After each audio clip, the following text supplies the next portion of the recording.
بس انا مش عارف ابتدي منين. يعني بسم الله الرحمن الرحيم طبعا قبل اي حاجه، بس انا مش عارف انا بجد ابتدي منين النهارده، لان النهارده يوم يعني غريب وعجيب وبيتكرر سيناريو 2019 انت شايفه قدامك بالظبط. بتخسر 5-2 مع الرأفة حقيقي يعني. تمام.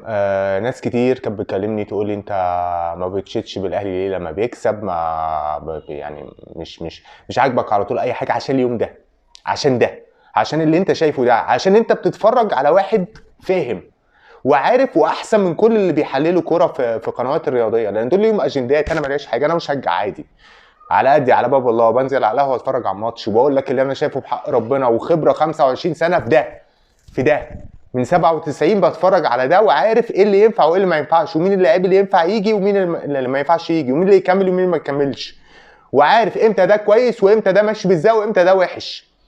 وقلنا 100 مره ان الاهلي ما بيلعبش كوره وما فيش اداء وما فيش جمل وفي لعيبه قاعده عايله وفي كل الكلام ده، وعادي. اداره الاهلي ودن من طين ودن من عجين، وناس كتير على فكره، مش انا اقل واحد فيهم، بس ناس كتير جدا بتتكلم وبتنتقد ويقول لك اسك مش داعم. مش داعم؟ هو احنا هندعم الهبل؟ هندعم مجلس اداره مش شايف حاجه اصلا، داخل في صراعات شخصيه؟ هندعم الناس بتاعه الفيسبوك؟ هندعم الناس بتاعه الانستجرام؟ هندعم شويه العيال اللي شفناهم النهارده؟ مدير الفني النهارده بريء بريء بريء من اللي انت شفته النهارده. اللعيبه كلها عيال النهارده، كلها مفيش ولا واحد راجل، مفيش ولا واحد راجل. والتصريحات اللي طلعت من الاداريين في سان داونز معاهم حق فيها مليون في المية. مبروك لسان داونز.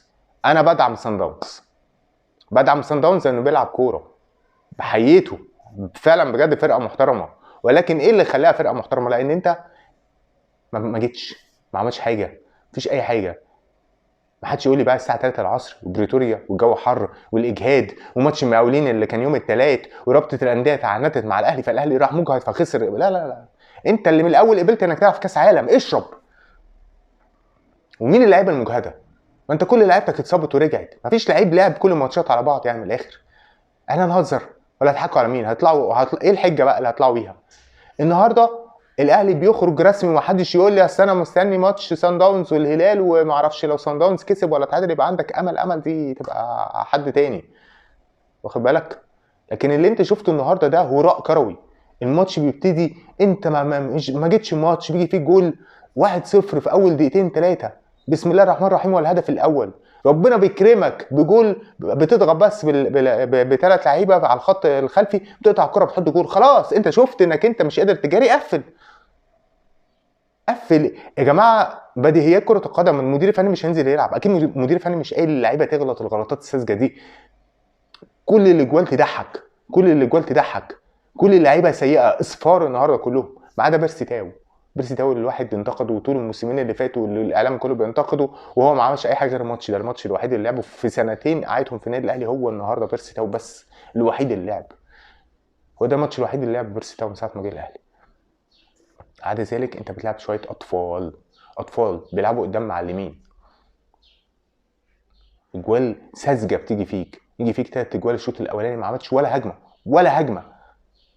هجمه صفر، فكر صفر، تنفيذ صفر، كل حاجه صفر. خط نص مش موجود، خط دفاع ما بيضغطش، باكات محتاجين باكات يغطوا وراهم، جول كيبر ما شاء الله مفيش، لو تلاجة اتشطت عليها تيجي، ولا اي حاجه. الجول التالت ده ضحك. قلنا يا جماعه بطلوا تنفخوا في اللعيبه، قلنا اللعيبه دي عاديه، قلنا ومشي اللعيبه كلها في الدوري المصري واحده بس هي ارزاق، قلنا كل الكلام ده. انت بتتفرج على واحد جامد، واحد فاهم، واحد عارف، واحد شايف الكرة صح بمفهوم الصح. انا مش بتاع تاكتكس ولا كل الكلام ده، واقدر اكلمك تاكتكس لو عايز، بس ده لو انا شايف حاجه. انا بكلمكم ببساطه وسهوله كده وبناخد وندي بشكل ودي. لكن اللي حصل النهارده ده هراء كروي، ده ملوش، ده نتيجه طبيعيه للي انت شفته طول الفتره اللي فاتت. لو انت بتتابعني هتعرف انا ليه النهارده مش متفاجئ.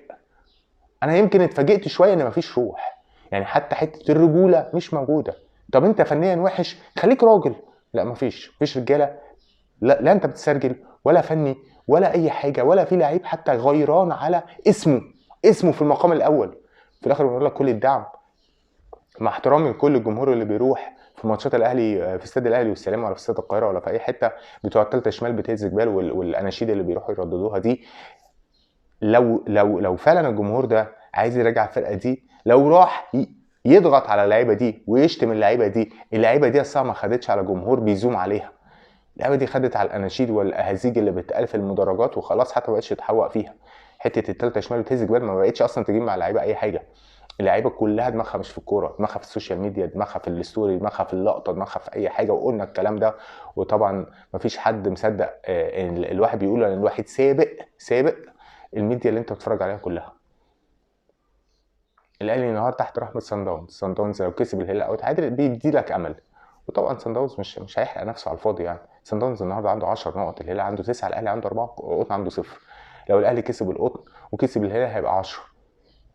في المقابل ايه؟ مقابل ان الهلال ما ياخدش ولا نقطه زياده، او لو خد ياخد اخره نقطه وانت تكسبه 2 بفرق 2 هنا في القاهره. وده برضه مش هيحصل على فكره باللي انت شايفه. الهلال هيروح يكسب صن داونز في السودان. صن داونز لازم يطلعك ويخليك ليه في البطوله، انت اللي جايبه لنفسك. ما تجيش تقول مؤامره وبتاع، انت اللي حطيت نفسك في الوضع الزفت ده. اللعيبه تشيل الليله كلها، المدير الفني بريء، المدير الفني ما قالهمش يعملوا الهبل اللي عملوه النهارده ده. اللعيبه نازله فران في الملعب خايفه، بيتلعب عليها 31. مجلس الاداره يشيل المنظر اللي يقرف ده.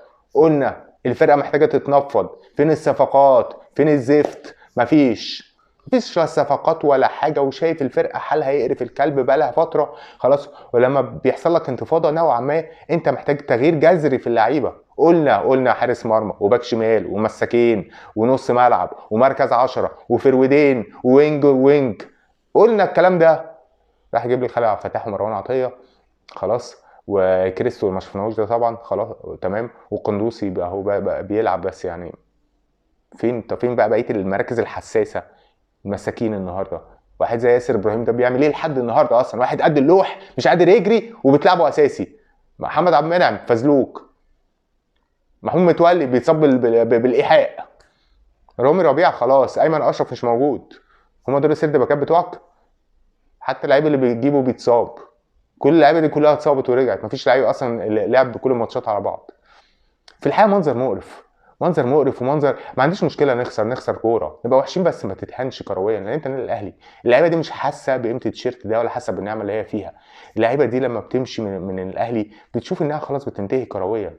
ليه ما بقاش عندك الشجاعه والجراءه ان انت تمسك اللعيبه دي تقيمها وتمشي اللي ما بيعملش حاجه؟ محمد طاهر عمل ايه خلال 2 أو 3 سنين؟ دي السنه الثالثه ليه. عمل ايه في 3 سنين دول؟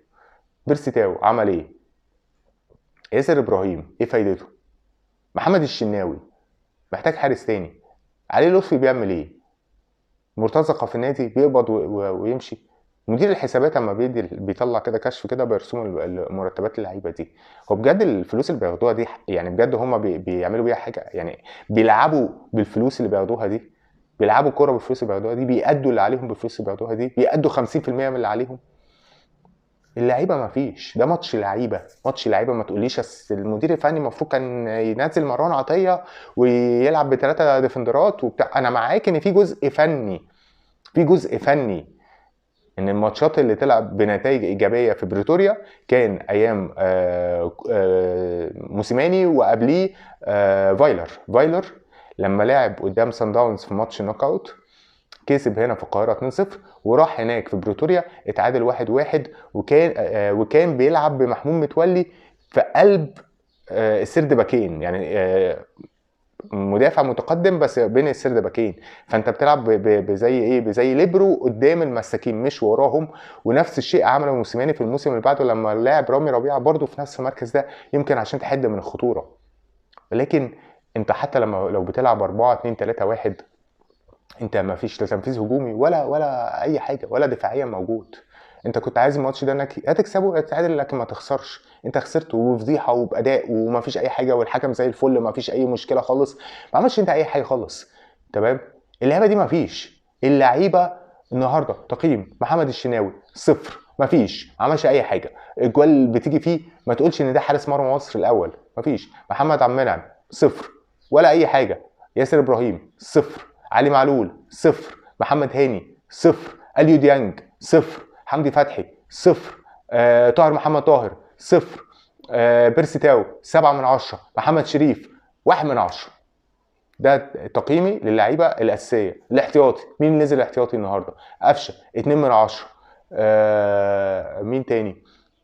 احمد عبد القادر 0، رامي ربيعه 0، عمرو السوليه وكهربا اصفار. مين النهارده لاعب كوره؟ محدش لاعب كوره النهارده. كفايانا حجج. اتحاد الكوره او رابطه الانديه ما ظلمتش الاهلي. الاهلي هو اللي اختار بمزاجه انه يلعب في كاس العالم للانديه، وبالتالي كان عليه انه يضغط ويقبل الضغط ده. انت اللي تستحمل. انت المفروض عندك 30 لعيب وبتعمل فيهم روتيشن طول الموسم اصلا، والاهلي ملوش تشكيله ثابته. الاهلي الى الهويه، والاهلي يستاهل، لان اللعيبه دي مش رجاله. اللعيبه دي تستاهل كل هجوم، كل نقد. رسالتي لكابتن محمود الخطيب والاداره، بالله عليكم فوقوا، فوقوا، الله يخليكم، فوقوا وشدوا اللعيبه دي، ادخل عليهم بالحزام، كربج.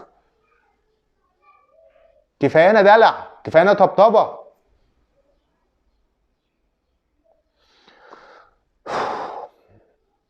في النهايه طبعا بعتذر على العصبيه والكلام البايخ اللي قلته، بس ده حال اي مشجع اهلاوي يعني شاف النهارده الماتش، شاف الفضيحه النهارده اللي فعلا بجد ما اتقالش عليها غير فضيحه. سيبك بقى من فضيحه للكره المصريه، لا ولا كره مصريه ولا بتاع. تمام، انا بقول لك من دلوقتي الاهلي هيخرج، الزمالك هيخرج، فيوتشر هيخرج، بيراميدز اللي هيكمل.